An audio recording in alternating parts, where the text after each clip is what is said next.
Three. Hello.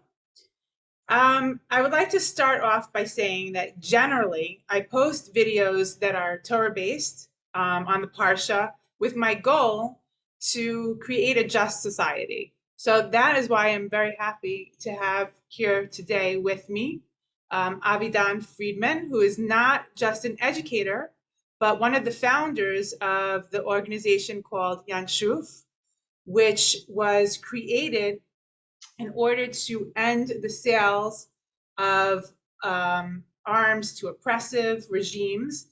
And I'm really compelled, based on the moral imperative that was put forth by you, to stop these sales and to push into effect change by firstly um, having an awareness of the Israeli public, because for reasons I think partly due to lack of transparency and other reasons which I hope you'll elaborate on soon, there isn't enough awareness amongst the Israeli public, and therefore there's not the proper policy, and so on and so forth.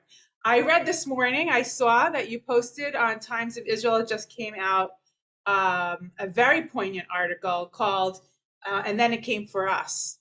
Very, really hit home, because unfortunately, I think that's the way things work in society, that despite the fact that something so atrocious can be going on, until it hits something that we're actually dealing with in our everyday lives, it doesn't push us to do something.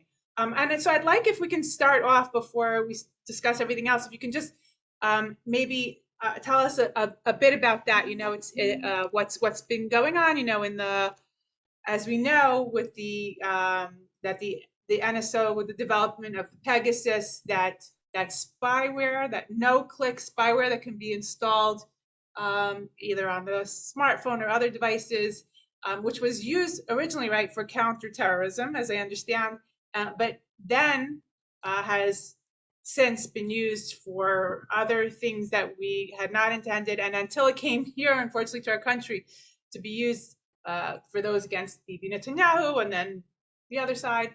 And now it's become something that we're a little bit aware of because it's hitting home. And so I would like for you to, if you can give us more information on that wonderful article, I think everybody should read. If we can begin with that and then move forward from there. Absolutely. Thank you, Aliza. I think you started by saying that this is a Torah podcast, and for me, as a rabbi, as an educator, the moral imperative also very much comes from my understanding of the Torah and what it teaches me. So to me, it goes right back to the Torah repeating again and again and again, "Ki gerim haytem be'eretz Mitzrayim."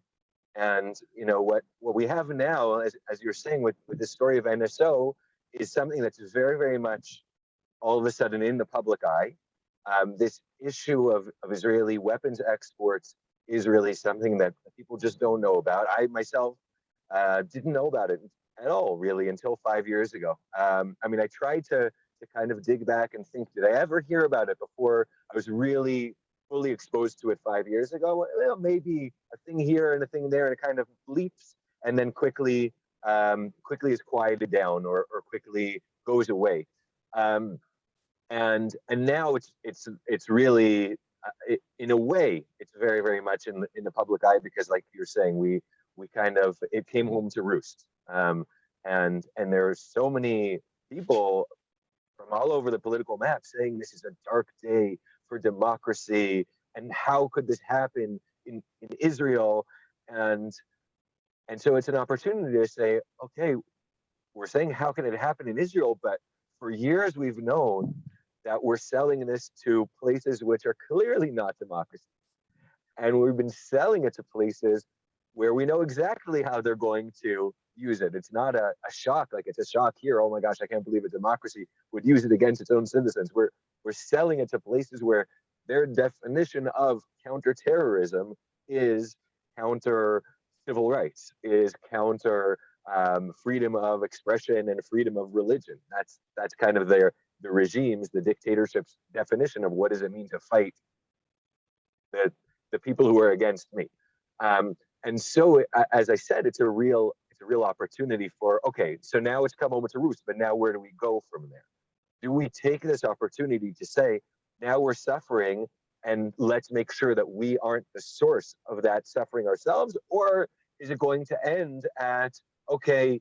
We suffered from it, and now let's make sure that the Israeli police doesn't use it, but we still don't really care that we're selling it to all of these governments um, that use it in these very very dark ways and honestly much more problematic ways than the Israeli government has used it. So that's the moment. You know, I think that's the moral moment, and that's the challenge. And I think very often that's a kind of a movement, a dynamic that we go through in moral issues, where at first it's a challenge of, and I think it's the challenge of of the state of Israel in many ways. You know, it's the challenge of first of all, will we care about the other, and will we act in caring towards the other? And if we don't do that, then it comes back to us. It comes back to haunt us. And then again, we have an opportunity to say, are we only going to care about our own pain, or are we going to use this and transform that energy that there's so much of now in order to make things better? And that's what I'm hoping to help move forward. Yeah, it's really hits home for me exactly as you said, specifically because I always turn to the Torah and everything that we see, you know, like you said with Mitzrayim is to remember we were slaves, and that's we went through an experience not just to experience it ourselves, but to make sure that it doesn't happen to other people. Now that we've had this experience, it's our obligation and being, you know, selling to countries that are doing such things is exactly what we don't want to be doing. And it's hard, I think, for you and me as people that make aliyah to this country, and we have these, you know, ideas of what we want, you know, these grand ideas of our country and what it should stand for and why we want to be here. And of course, you know, with the Holocaust yesterday behind us, it that should make it our obligation based on how we have our country and everything. We can't overlook that. This is, I think, this is part of why we're created. And I agree, there cannot be any justification for anything because our country should stand for the rights of people to live without feeling threatened due to who they are and what they believe in. I am a very strong believer of that. What I want to know is obviously being a religious Jewish person, and I see having my kids, you know, my son was in the army in the war of Gaza and everything, and it hurts me deeply every time, and we see it all the time, all the bad press that Israel gets for things that are not true. And I know based on, you know, my son's stories of everything tells me how they go over and beyond to make sure that they're not violating the rights of the other side. So it kills me when when I know, because the reason why partly I think that we are so careful is because we are the army and we see and we know what's going on. It's in everybody's family. We have no choice. Everybody goes to the army. So everybody knows exactly what's going on. So it's like what you say, when we know, we do better. And unfortunately, we don't do better here because I do think there's a lack of awareness, not because the Israeli public, I think, are very moral. We're very our fiber is made up of that because that's in our blood. That's what we went through, and we don't want to see that. So I do think the mainstream society, the very small, I think, amount of people who might have there's always parts that have nefarious money or bad. I'm not going to say we're 100% pure. Nobody is, but I do think the moral fiber of this country is stronger than that. And so that's why I want to be a part of this awareness. Um, and it hurts me. It hurts me very much because I do know if we were aware, we would do better. So, what I want to ask is certain questions. What I want to ask is, aside from the laws that have to do with security and lack of transparency and things that need to be changed, um, what because I don't like to be cynical. I'd like to think that originally I want to look through the reasons? Why don't we know? Is it just, I mean, is it partly security, partly monetary interests? What is it? Why doesn't the Israeli public know about this? So the the question of why don't we know about this? It really it's an important question, and I think it's a question that behind it lie a few things. Sometimes the question is that question itself. So why don't we know about this more? Sometimes it's also, well, if we don't know about it, maybe it's not really happening, or maybe if we don't know about it, it must mean that it's that there's good reason why we don't know about it, and there's a justification for it. And all of that really needs to be responded to. And when I was, as I said, exposed to this issue, I kind of tried to go through that process by myself. First of all, of understanding, is this really true, or is this just another one of those lies, made against Israel? And I am here in the, I don't know if you can see, but in the hills of Judea. I live in Efrat. I'm sitting in Kfar Etzion right now, and I'm certainly, as you said, I'm also a person who made Aliyah as a religious Zionist, and coming from that place, and from the pain of seeing Israel being besmirched, and being lied about, because I do believe and agree that we are a moral country, and we are a population of people really with morality. So the first thing I said was, could this be true? Is this really true? And I started digging and looking until I became convinced that yes, even though it's something I didn't really hear about, it is really true. It can't be denied. What does that mean that it's true? That Israel, and here we're talking about private Israeli companies, as well as semi-governmental or governmental companies, but for the most part, private companies, but that receive approval, the stamp of approval from the Ministry of Defense in order to export with the knowledge of where it's going and what it's going to.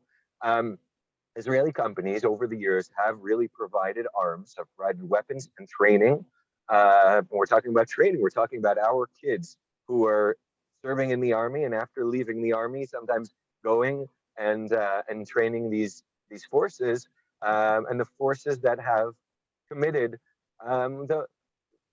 the most brutal crimes of the past decades.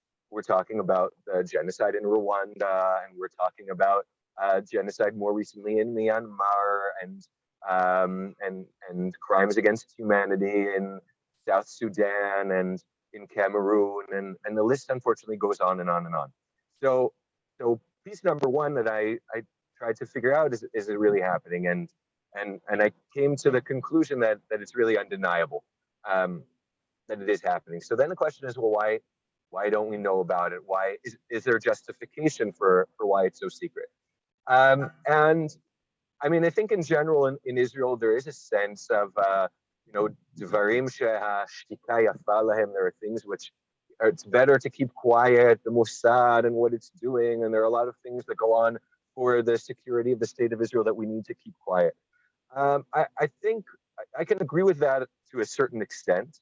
I can appreciate that, understand it, and even accept it to a certain extent.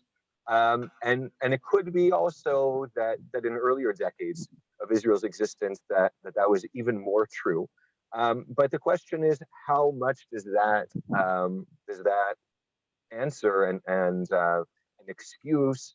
How much does that answer become an excuse, and how much does it become something that kind of just covers over everything else? And I ask myself, are there certain things that you just can't say, that you can't kind of imagine a moral justification for? So, when I found out that Israel was arming the government, the Burmese government, the government of Myanmar, which was a place before that I hadn't even really heard of, but in 2017 committed genocide that killed tens of thousands of people in the course of a month. It was specifically targeted against an ethnic minority that had been targeted for decades and decades.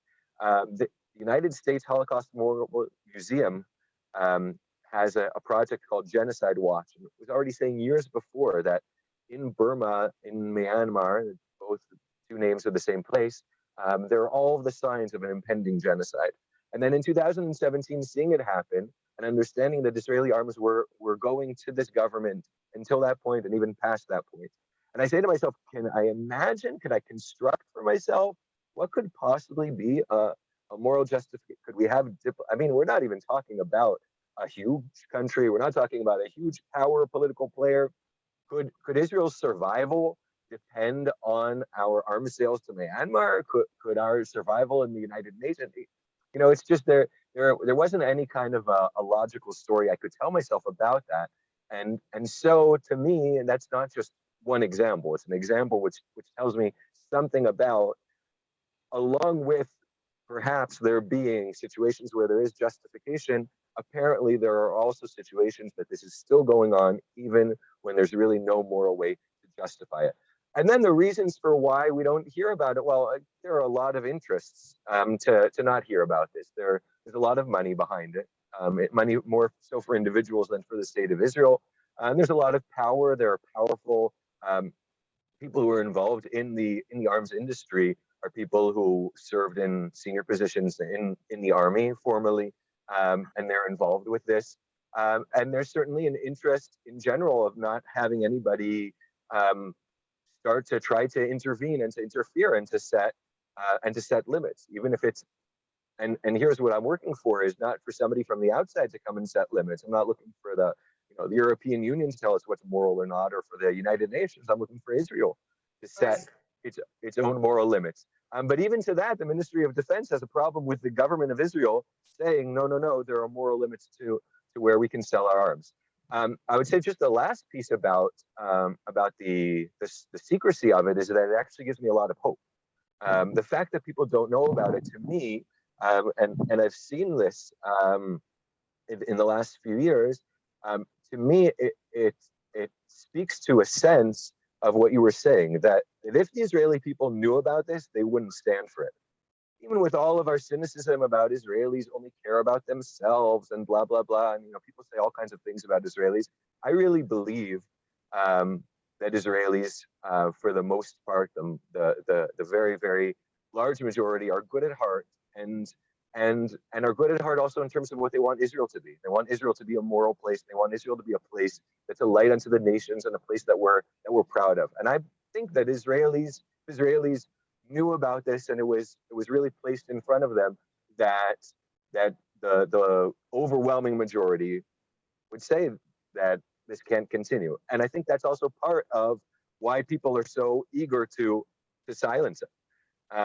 And it's even part of why people are making a lot of noise now about NSO and, oh, this is such a terrible thing here.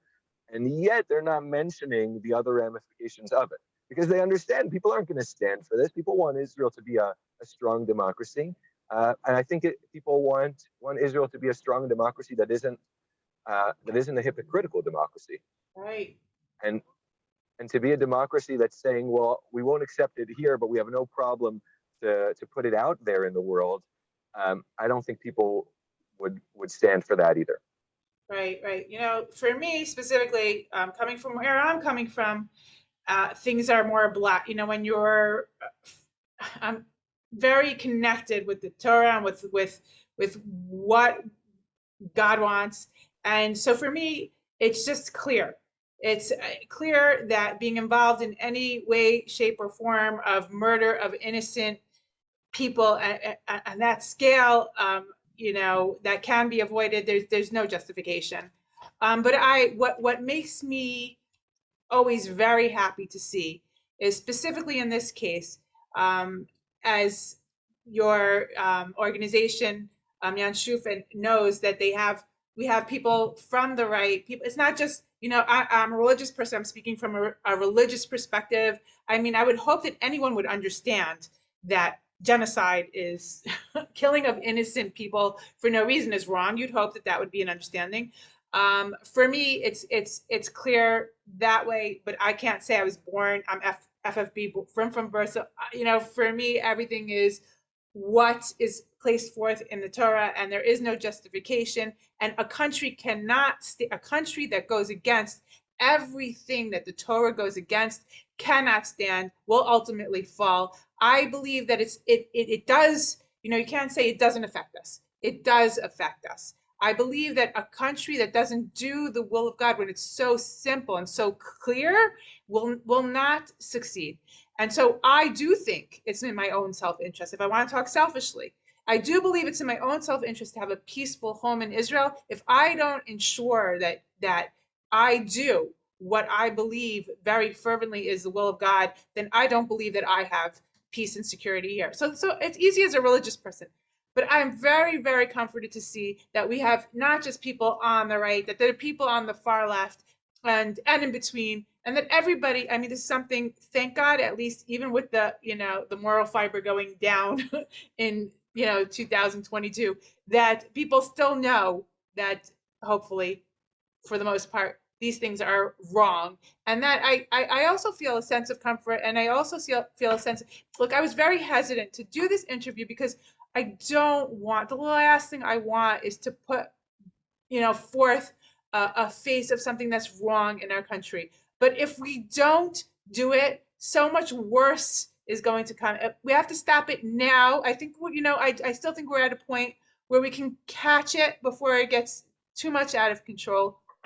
I mean, already death is out to me. It's you can't restore the lives that were lost, but if we can, let everybody know what's going on and things that come out for a reason. Now is our opportunity. Now is our opportunity to say we will not tolerate this. We have to make a lot of noise. We have to make sure there is not any death or blood on our hands because there's no excuse. There's never an excuse for something like that.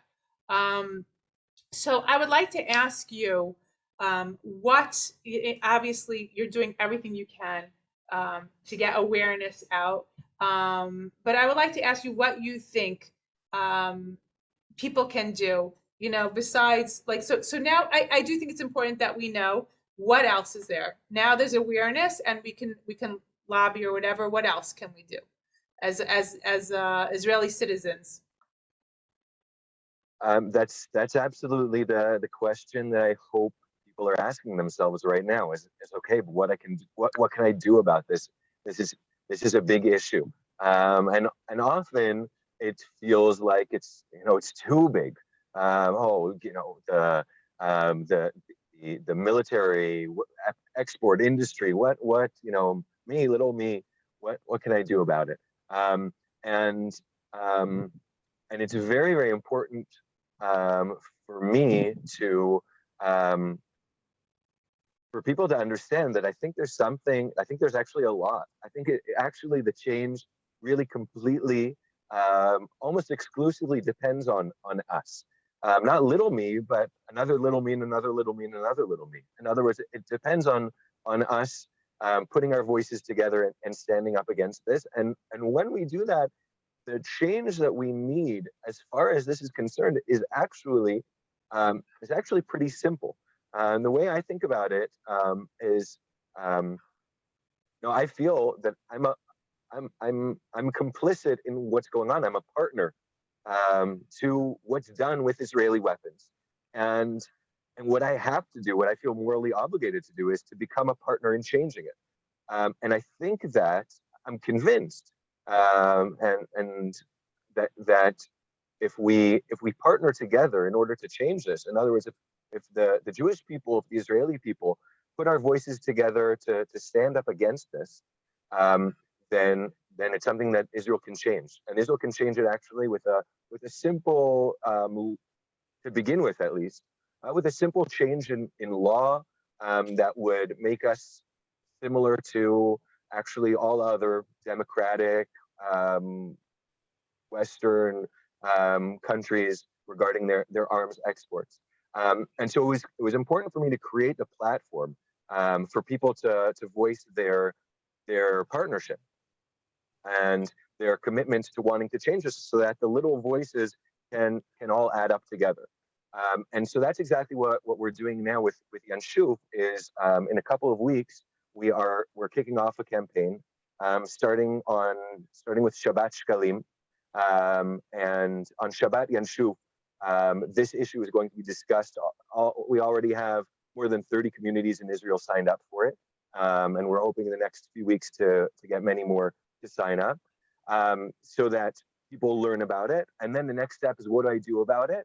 And we're kicking off a campaign where people can do something actually very simple, to sign on to a kind of a petition saying, I am against Israel selling weapons to murderous regimes. What could be more simple than that?